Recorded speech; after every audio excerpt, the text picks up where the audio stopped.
এখন কিন্তু মনে হচ্ছে বিপিএল এর মতো করে জমে উঠতে পারে। তার কারণটা কি? বড় বড় তারকাদের যারা খুঁজছিলেন, দর্শকরা যাদের খেলা দেখার জন্য উন্মুখ হয়ে থাকেন, বিশ্ব ক্রিকেট কাঁপানো যেসব ক্রিকেটাররা, টি-20 ক্রিকেটের ফেরিওয়ালা যাদেরকে বলা হয়, সেই ধরনের ক্রিকেটার কিন্তু এখন বিপিএল এ আসা শুরু করে দিয়েছেন। বিজনেস এন্ডে আমরা ঢুকে গিয়েছি, মাত্র 4টা ম্যাচ বাকি রয়েছে এবং এই 4টা ম্যাচ খেলা শেষ হওয়ার সঙ্গে সঙ্গে আমরা আসরের বিপিএল এর চ্যাম্পিয়নকে পেয়ে যাব। আজকে এলিমিনেটর রয়েছে, এলিমিনেটর এবং প্রথম কোয়ালিফায়ার, দুটো match.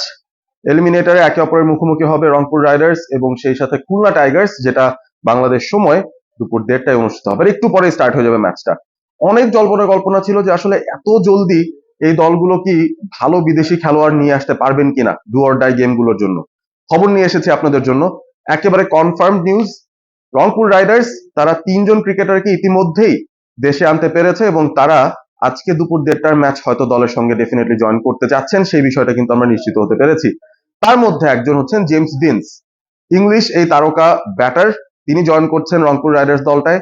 Australian hard hitting batter Tim David, তিনিও রংপুর রাইডার্স জয়েন করছেন এবং সেই সাথে আন্দ্রে রাসেল, আর আলাদা করে তার ব্যাপারে ইন্ট্রোডাকশন দেওয়ার কিছু নেই। আন্দ্রে রাসেল তিনি এই বছর রংপুর রাইডার্স এর হয়ে মাঠ মাতাবেন এবং কোয়ালিফায়ার্স থেকে বা এলিমিনেটর রাউন্ড থেকেই তিনি খেলছেন।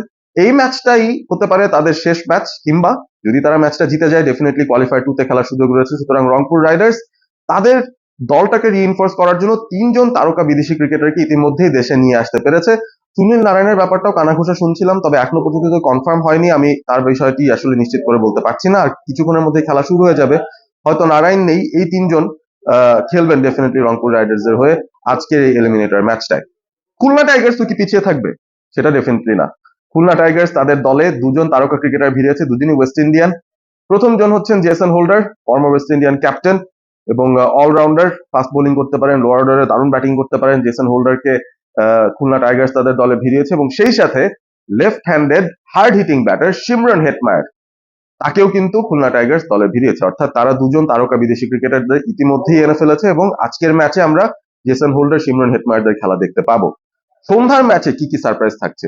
চিটাগং কিংস তারা ডেফিনেটলি তাদের কিছু ক্রিকেটার আছে যাদেরকে দিয়ে তারা খেলানোর চেষ্টা তারা করছিল। খাজা নাফে তাদের মধ্যে একজন ছিলেন, অবভিয়াসলি মোহাম্মদ ইরফান জুনিয়র, তাকে সুযোগ দেওয়া হয়েছিল এবং সেই সাথে গ্রাহাম ক্লার্ক আছেন। তো কিছু খেলোয়াড়রা সেই দলটায় রয়েছেন, সেটার ব্যাপারে আর আলাদা করে নতুন কোনো ইনফরমেশন পাইনি যে চিটাগং কিংস নতুন কোনো তারকা বিদেশি ক্রিকেটার আনতে পেরেছে কিনা। ফরচুন বরিশালের জন্য ভালো সংবাদ সেটা হচ্ছে কাইল মায়ার্স তিনি আবারও ফিরছেন ফরচুন বরিশালের হয়ে খেলতে। গত আসরে ফরচুন বরিশাল যখন চ্যাম্পিয়ন হয়েছিল, এই কোয়ালিফায়ার্স বা এলিমিনেটার্স কিংবা ফাইনাল সব জায়গায় কিন্তু কাইল মায়ার্সের একটা ইম্পর্টেন্ট রোল ছিল এবং তিনি মূলত খুব ভালো পারফরমেন্স দেখিয়েছিলেন এবং তার একটা স্কোর সেটেল করার রয়েছে।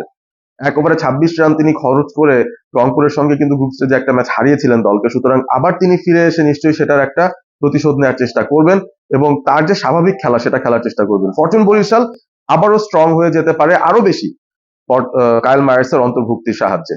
সুতরাং বুঝতেই পাচ্ছেন বড় বড় তারকারা ইতিমধ্যেই চলে আসছেন বাংলাদেশে এবং বিপিএলটা এখন নতুন একটা দিকে মোড় নিচ্ছে, যেখানে তারকা ক্রিকেটারদেরকেও পাচ্ছেন এবং তাদেরকে নিয়ে আসছেন ফ্র্যাঞ্চাইজি গুলো।